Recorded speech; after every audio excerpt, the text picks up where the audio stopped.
أعوذ بالله من الشيطان الرجيم بسم الله الرحمن الرحيم. Dear brothers and sisters, Assalamu alaikum wa rahmatullahi wa barakatuh and welcome to Youth Forum. Today we have three very well-known guests if you've watched the show before. We have Sayyid Ja'far al-Hashimi, Sayyid Zaygam, and reciter and well-known reciter as well, Sayyid Ali al-Hakim. Today's topic is about youth in media. But before we talk about the topic, Brother Ja'far is going to recite Quran.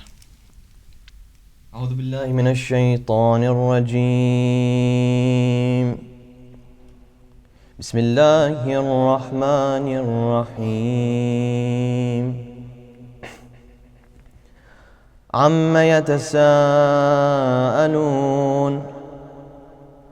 عن النبأ العظيم الذي هم فيه مختلفون كلا سيعلمون ثم كلا سيعلمون ألم نجعل الأرض مهادا والجبال أوتادا وخلقناكم أزواجا وجعلنا نومكم سباتا وجعلنا الليل لباسا وجعلنا النهار معاشا وبنينا فوقكم سبعا شدادا وجعلنا سراجا وهاجا وأنزلنا من المعصرات ماء ثجاجا لنخرج به حبا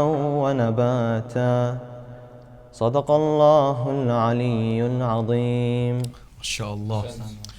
Since the topic is about youth and media, and of course what's happening recently, the situations in Saudi Arabia and Iraq and Syria, there's a small clip about oppression that is going to be played on the screen, inshallah.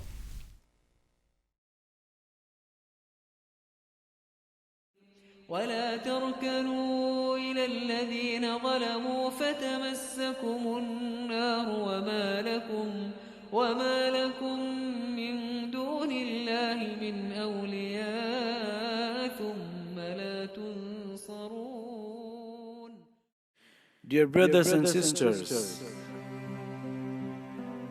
Allah subhanahu wa ta'ala has clearly mentioned in Holy Quran that do not incline toward the oppressors. You should not associate with them. Don't show any kind of sympathy to them, lest the fire should touch you.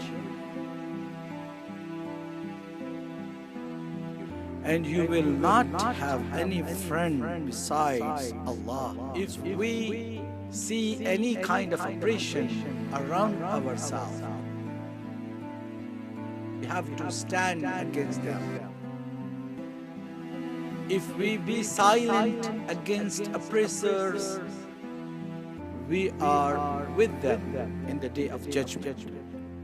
Imam Ali alayhi salatu wasalam has said that be against oppressors, stand firmly against oppressors, and be helpful to the oppressed people. Dear brothers and sisters, when we are protesting against oppressors, we are actually following the true path of Ahlul Bayt.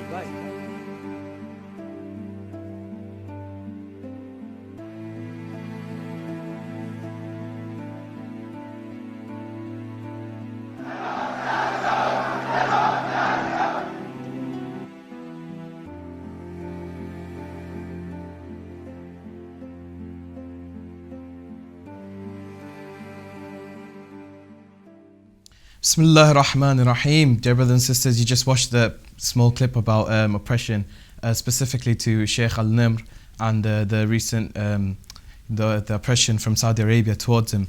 There's a quote about Imam Ali that was shown on the clip, but there's also another one that he said, Bismillah ar-Rahman ar-Rahim, be an enemy to the oppressors and a helper to the oppressed.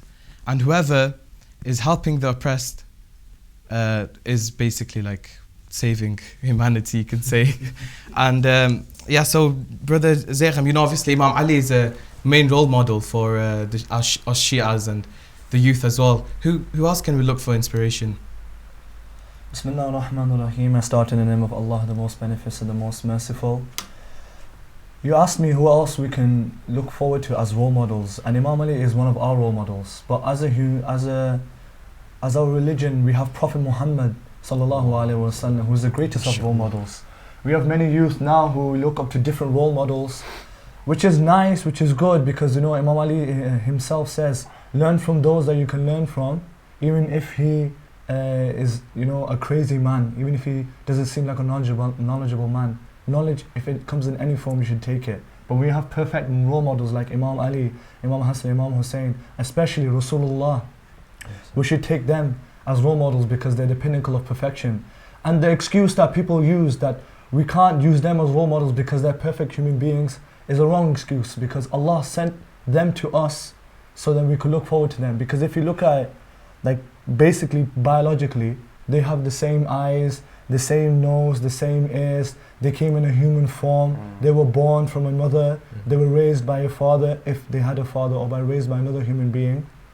And Allah subhanahu wa ta'ala, just like we are. So Allah is showing us that they're not different from us in a human form, but they become different when you can learn from them, engage with Allah subhanahu wa ta'ala, because they were perfect due to their relationship with Allah subhanahu wa ta'ala. Talking about Prophet Muhammad, I believe you have a poem as well for Prophet Muhammad, if you'd like to read it. Of course, I don't. Of course, it would be an honor to read the poem about Prophet Muhammad. Please recite aloud salawat. Allahumma salli ala Muhammad wa ali Muhammad. أعوذ بالله من الشيطان الرجيم بسم الله الرحمن الرحيم. I start in the name of Allah, the most beneficent, the most merciful. My salutations to every nation, best of creation in our existence. I send my salams, oh my master. Your love makes me want to run faster towards your everlasting presence. How can I live in your absence? How can I live in your absence? Once again, your endless beauty has grabbed hold of me, captured by you eternally.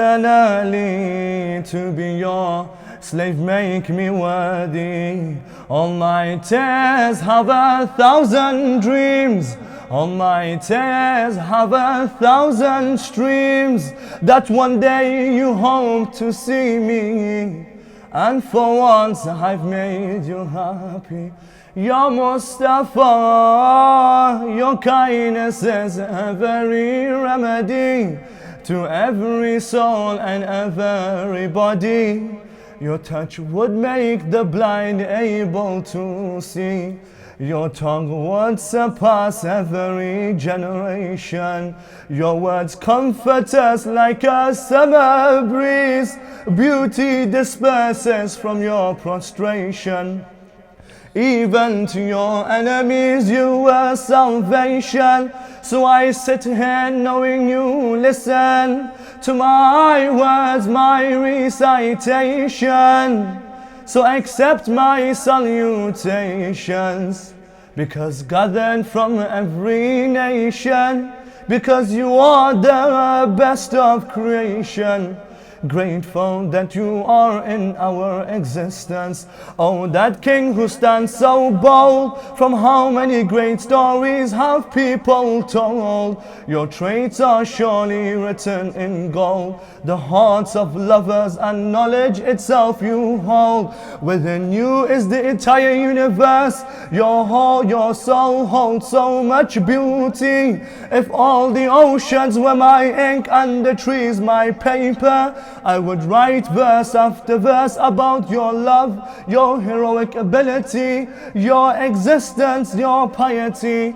Who is this man I speak of? What is his name? He is the whole world's teacher and we are his slave. My whole life belongs to him. On my chest his name is engraved. No words do justice to him, for in his palms humanity is made. From one sentence of his wisdom the hearts of men he can change. In every generation questions about him is raised. 1400 years later, until the day of judgment he will be praised. A messenger of Allah bringing Islam was his aim. All those miracles you hear about him, they are all true claims. What stamp of his presence would flourish the desert plain? Besides Allah, none are like him.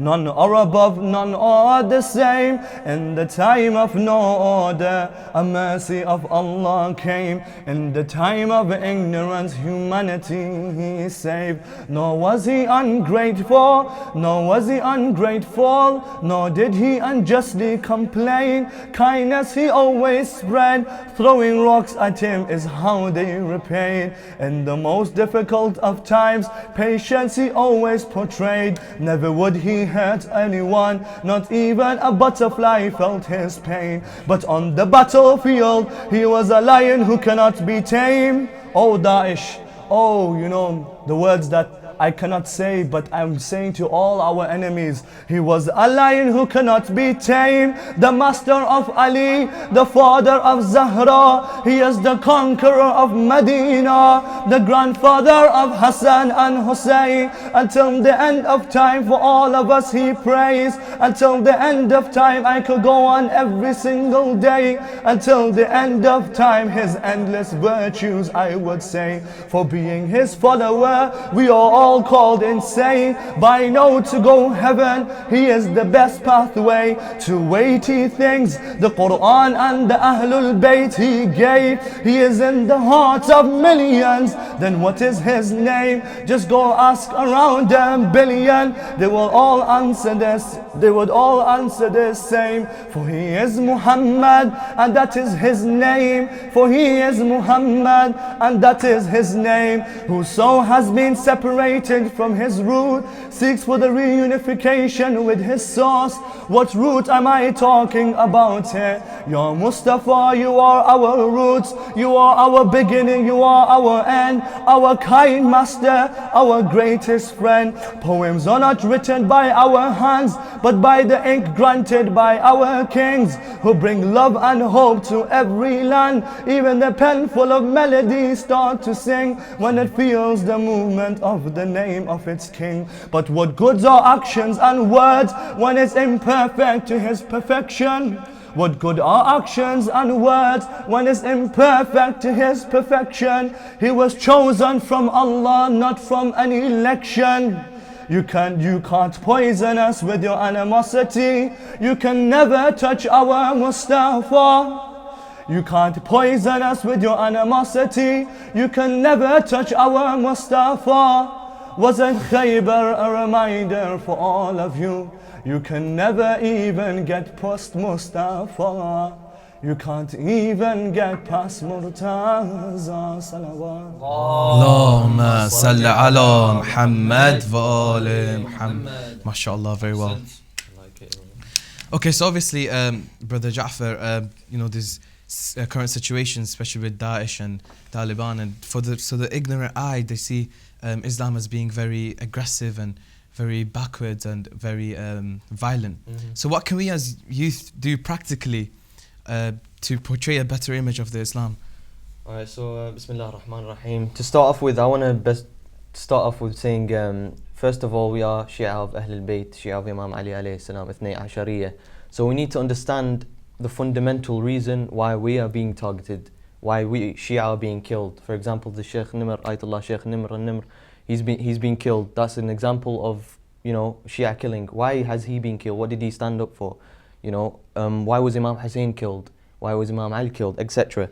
So I think to start off with, it's not about going in the street or doing this kind of act as a practical example is to understand the Shia belief. What is the meaning of a Shia?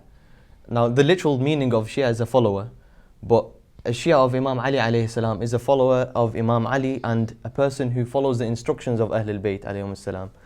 So I think the first thing we should do is to understand why we have been targeted, and it's the basis and the fundamental of everything that we can do later on, such as, giving lectures or making videos or Twitter, be Twitter active. A lot of people have, thousands of followers. They can have an impact. So you can learn at different places. For example, obviously there's a lot of stuff online, but not everything online is good. So ask your local Maulana or someone, go to the mosque, ask the Sayyid or the Sheikh there, more about Shi'ism. What are you following? And therefore you can build like a community, strategy development plan for that, so you can educate others about what is Shi'ism. And then once they're educated, then they will spread the message onwards. So saying, so the main focus should be around education. The main focus here is knowledge, because first of all, you have two types of knowledge. You have relevant knowledge and you have irrelevant knowledge. For example, irrelevant knowledge would be, 3,000 billion light years away, there's a planet called XYZ, and that's not going to really benefit you. Relevant knowledge is the knowledge we need that will benefit people, benefit society, benefit a community in driving it forward, because Islam is about a community, education and gathering and helping the community. So if we see a lot of people talking about Shi'ism in a negative way, we need to understand why they're talking about us like this, understand the history, and then build on the knowledge. But do you not think they're targeting Shi'ism because maybe they're scared of the truth, and maybe they just see us as a threat? Yeah, I mean, there's a lot of reasons why they could, talk about Shi'ism. Anyone could talk about any other person, but we need to fight back. I don't know any. It's our love for Imam Ali. Like, if we are the Shias of Imam Ali, we should tackle it the way they did. So that's why knowledge is very key, and we should look at relevant knowledge. There was once a hadith about following Imam Ali, and Imam Ali was walking with Maitham Tammar and Salman Farsi, the beloved companions of Imam Ali. Mm-hmm. And when they were walking in the desert or wherever they were, Imam Ali stopped and he said to Maitham, look behind you. How many footprints do you see? And Hazrat Maitham Tammar goes, I see 2. And Imam Ali goes, how many of us are we? How many of us are there? And he goes, there's 3 of us, me, Salman, and you, O Ali ibn Abi Talib. Mm-hmm. And he goes, oh Imam Ali, how is this possible? Why is there 2? And he said, oh Salman, explain yourself, why is there 2? And he goes, because Imam, every time you put your foot, I put my, and every time you put your foot on the ground and you lift it, I put my foot there and I take those steps. Meaning, even to that extent, we should keep going, because I know, alhamdulillah, we face a lot of this issue for the love of Imam Ali. I know Ali al-Hakim would tell us about how many issues he's probably felt as a reciter and a poet. Yeah, Bismillah ar-Rahman ar-Rahim. Yeah, just to touch on what Sayyid was saying is, they do feel endangered with regards to us, the Shia movements, certain movements in Nigeria or in different countries where we might not even know that there's a large population of Shia. For example, Russia. Not many people knew that there's a large population of Shia in Russia, but there is a very large population in Russia of Shia. Once the communities, they feel endangered that there's such a strong power of Shia, and because of that, they have to act upon it through killing, through other actions. And because of this, we're the ones who always feel we're the ones who are oppressed, and that is the case. So even like people who go to school or things like that, you're certain people from certain countries attack other people from certain countries, because the majority of, for example, if you go to Lebanon, a lot of people are Shia. They see Lebanese as Shia and they target them, you're the Shia, without, they might not even be Shia. There's also a big community of Sunni. We get targeted in all sorts of schools, etc. People, for example, a relative of mine, they attend an all-Muslim girls' school. And that is basically a Salafi kind of school, and what they do is they put videos of Shia and what they're like, and certain ways that we commemorate our beloved Imam Hussein, and they do it in a way that they don't provide the full picture. Lack of education. So it all links together.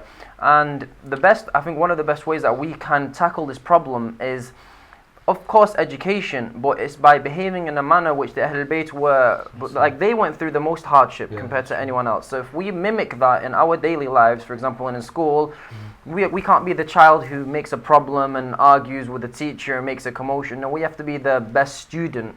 Some people see it as a teacher's pet, that's their problem, but we see it as the ones who representative of the Ahlul Bayt, and because the teacher like, okay, then you're different compared to the rest of these Asians, for example. Why are you different? And then you explain the teachings and things like that. So yeah, obviously education is a fundamental part. Yeah, I mean, if you want to teach someone something, you need to have the knowledge to teach someone. So if you don't understand your own faith, your own belief, then how are you going to, teach it? Yeah, I remember reading a recent survey that they did. People that joined Daesh, most of them don't even have a primary school education. So it just shows you how much education contributes to what you believe in and what you think the right path is. Exactly. I think now, due to the recent circumstances, the beheading, and Ali al-Hakim gave us an example of his own relative. We're all facing this now. Even if you're not a very religious Shia or Muslim, or even if you are the greatest Shia in the world, you are all going to face this problem. And I think it's a good thing, because you can use the Ahlul Bayt as role models, just like Sayyid Ali al-Hakim said. He said that the Ahlul Bayt went through everything. Imam Ali, was a student as well. So if you want to learn how to be a good student, learn from that. Yeah. Imam Ali was also, he lost his wife, Fatima Zahra sallallahu alayhi, at very young, at the very early stages in his marriage, when his children were only 2-3 years old. So, we take the example of Karbala, where you see fathers and sons relationship, daughters and sons, Hazrat Ruqayya, Imam Hussein, examples after examples after examples in the worst circumstance. Because if you come in the worst circumstance, for example, Sheikh Zakzaki, who is in captive right now, who lost all his family, but the only thing keeping him strong is that he knows Imam Hussein lost everyone, but he still fought forward. And if Imam Hussein could do it, for my love for him, I can continue. Yeah, the time is approaching for us to take a break, but after the break, we're going to have more poetry by Sayyid Ali al-Hakim and Sayyid Zagham as well. And if you'd like to call in and contribute your poetry, or you'd like to speak on behalf of the topic, feel free. The number should be on the screen. And inshallah, we'll see you after the break. Assalamu alaikum wa rahmatullahi wa barakatuh.